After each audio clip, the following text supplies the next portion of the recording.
We are on the road deep into the bluegrass state of Kentucky, where our next paranormal adventure awaits.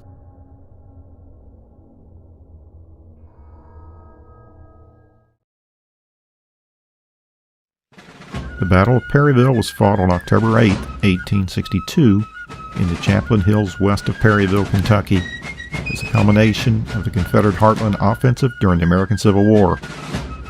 Confederate General Braxton Bragg's Army of Mississippi initially won a tactical victory against primarily a single corps of Major General Don Carlos Buell's Union Army of the Ohio. The battle is considered a strategic Union victory, sometimes called the Battle for Kentucky, since Bragg withdrew to Tennessee soon thereafter. The Union retained control of the critical border state of Kentucky for the remainder of the war.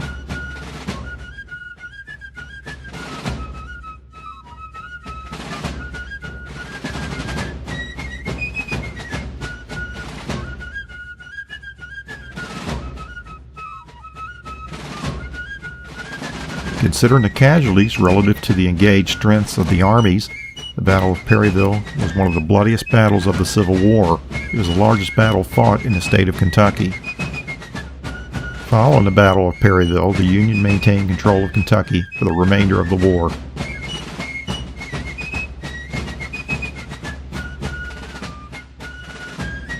The museum walls tell the story of the Battle of Perryville in graphics. Photos and quotations from actual soldiers capture the feeling of what it was like in 1862. Display cases house artifacts, uniforms, and weapons. The museum has the perfect blend of interactive 21st century technology combined with the artifacts, photos, and graphics of actual people and places relating to the Battle of Perryville. The museum at the Perryville State Historic Site is a must-visit for any Civil War buff. The history contained on the walls of the museum are a learning experience for all.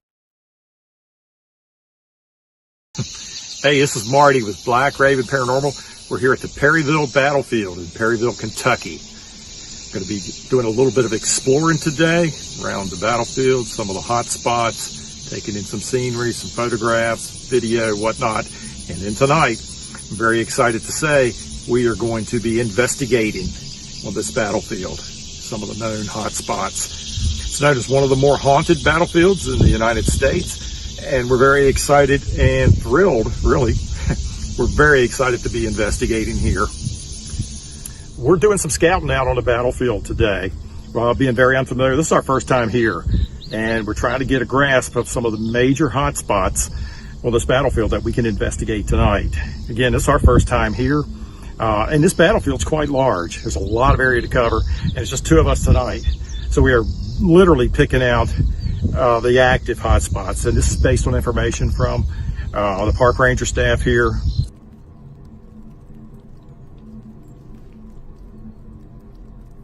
Because the size of the battlefield is quite large and our time is limited, we quickly formed a game plan to concentrate on the paranormal hotspots for our investigation.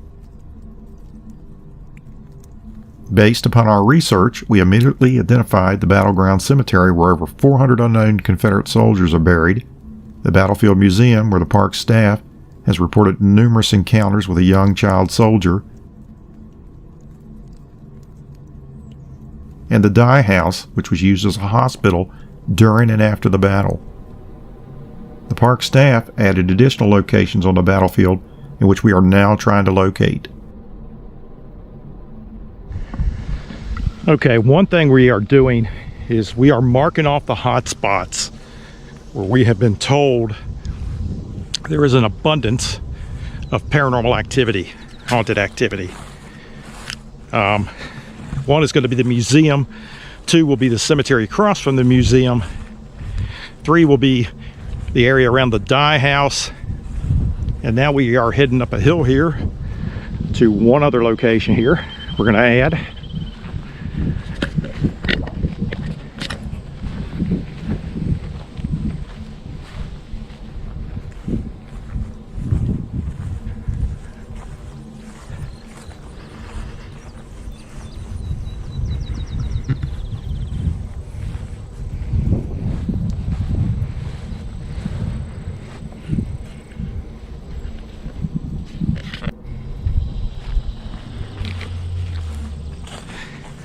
one other location here, I believe, that's on the paranormal hotspot.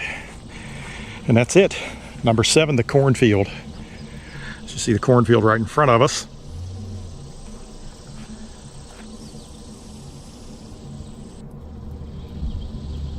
Yep, number 7, the cornfield.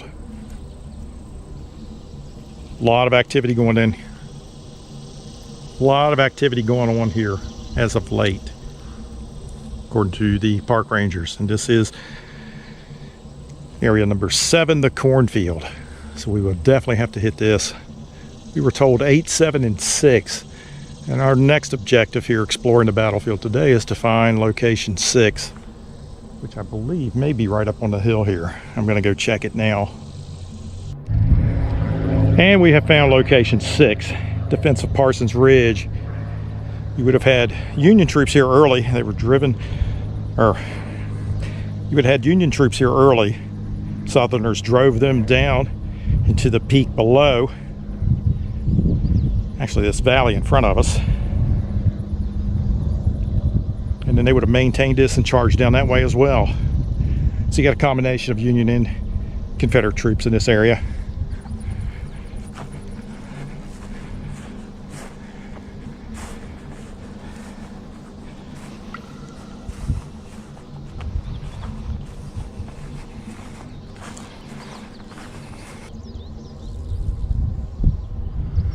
Yep, Confederate troops would have taken this position here, drove the Union troops off of this ridge and down into the valley behind me. Good stuff. From what we understand from the park ranger staff, there have been apparitions that have been sighted, full-bodied apparitions in this area. That's amazing. Investigation will be starting about 7:30 p.m.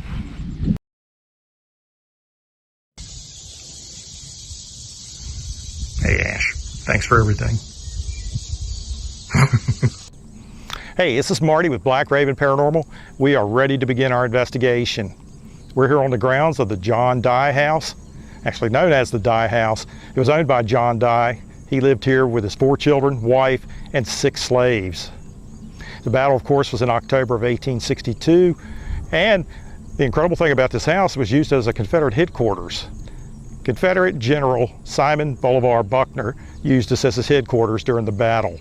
He was a brigadier general in the Confederate Army, and his responsibilities was to attack the right wing of the Union Army. The history of the house, it was used as a hospital during and after the battle. There were a lot of men that would have been out here in this field around the house and inside the house. A lot of men died here. A lot of amputations were performed here. I guess basically you could say it was a house of horrors. There were a lot of things that happened here. We believe it to be very active, and it is the first stop on our investigation tour tonight. We are starting here, and actually we're going to end our investigation here. So when we're back here later tonight, it will be completely dark. Right now, like I said, it's about 7:30 p.m. and we are just getting started. We're going to do a little bit of audio up here, some EVP work, some stuff with the spirit box. We do have a lot of trigger objects that we want to use. Working? Okay. I'm going to go back to this photograph here. Does anybody here know this gentleman, this general?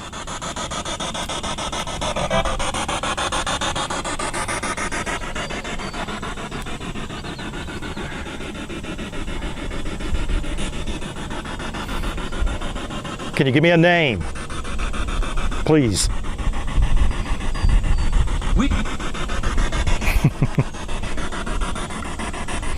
I'm not sure what you said, but I don't know if that's the correct answer.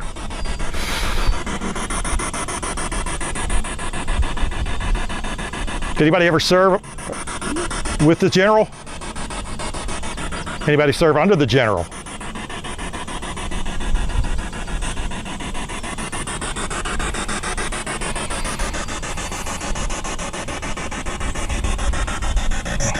This was A.P. Hill.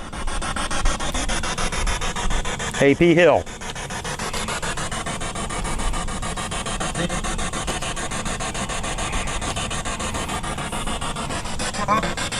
Private Daniel McElwain, are you here with us?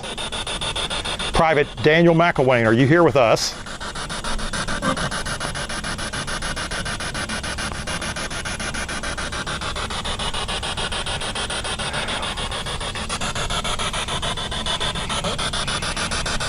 I heard you.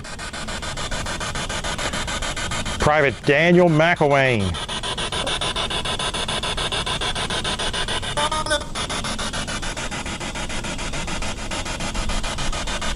Is that you? On the battlefield, where there are actually over 400 soldiers buried right behind me. We do not know who they are. They're actually in 2 pits that were dug. A gentleman by the name of Henry P. Bottoms, a farmer, cabinet maker, and local justice of the peace. He got together some farm hands, some other friends, and they dug some graves to give the Confederate soldiers some type of burial. Because after the battle, the Confederate Army actually left the area, and they pretty much just left a dead and wounded lion. So they were responsible for them, and they seen that they did get a burial right here in the cemetery. Now all the men back here are unknown, and that's a pity. But that's a part of war, and we have a lot of that at a lot of battlefields and cemeteries. As you can see behind me, we actually have a thunderstorm that's rolling into the area. And anytime you have a thunderstorm, it does increase the chance of paranormal activity. So we're kind of lucky in that respect. There have been a couple pretty big thunderstorms through here through the week, and it looks like we have another one that's on its way. Okay, we're going to do a couple audio sessions here, do regular EVP work, audio recorder sitting right here. We're also going to use a device known as a spirit box, which I have right here in my hand. It is nothing more than a portable radio that's been hacked, continuously scans through the AM or FM band, thought processes spirits can take. They can manipulate any of the static, the noise, radio blurbs, white noise, and form words and sentences, and usually communicate with us. We're going to try that tonight. Spirit box here, and then we have a speaker here as well. I'd like to start by just kind of turning this candle on as a sign of respect and remembrance of those men that have fallen. I could set it right here for now. And we're going to hook this thing up. Well, looking good.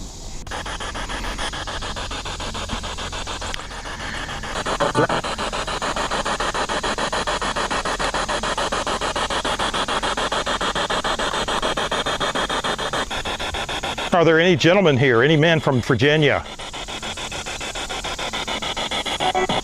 No? How about any men from Mississippi?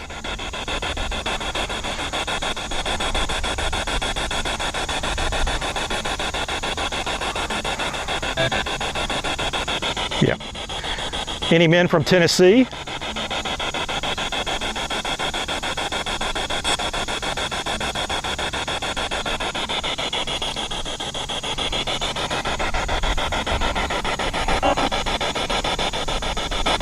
Any from Kentucky? Do we have any Kentucky men here?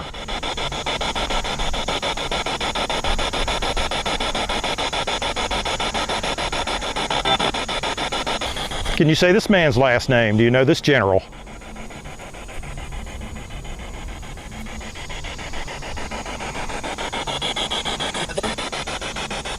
Did you say Bobby Lee? How about old Blue Eyes?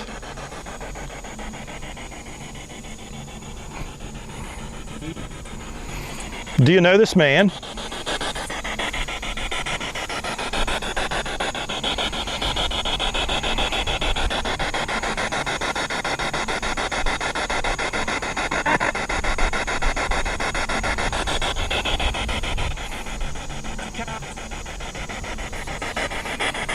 Can you say Stonewall?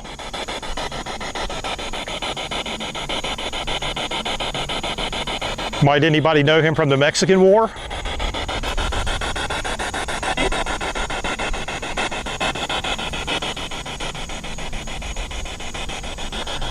Buford, General Buford.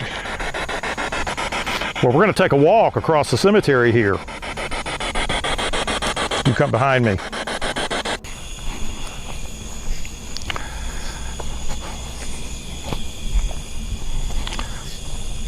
Very good. Hey, I think we got rain coming. I don't like that. That's the cemetery up there on the hill. You can see the lightning. That storm's coming in now. We have switched over to infrared for the remainder of the investigation tonight. We're gonna get an extra illuminator on this, give us a little more visual distance. Right now, we'll turn our attention. We are down here at the women's restroom in the basement of the Museum and Visitor Center here. And believe it or not, there are experiences that have been reported in this restroom. Noises, that of a child, what they believe to be a German Confederate boy. So we're gonna go in here and see what we can do. Hey Ash, Hey. you having a good time? Yeah. That's awesome. What do you think about Richard? Pretty cool.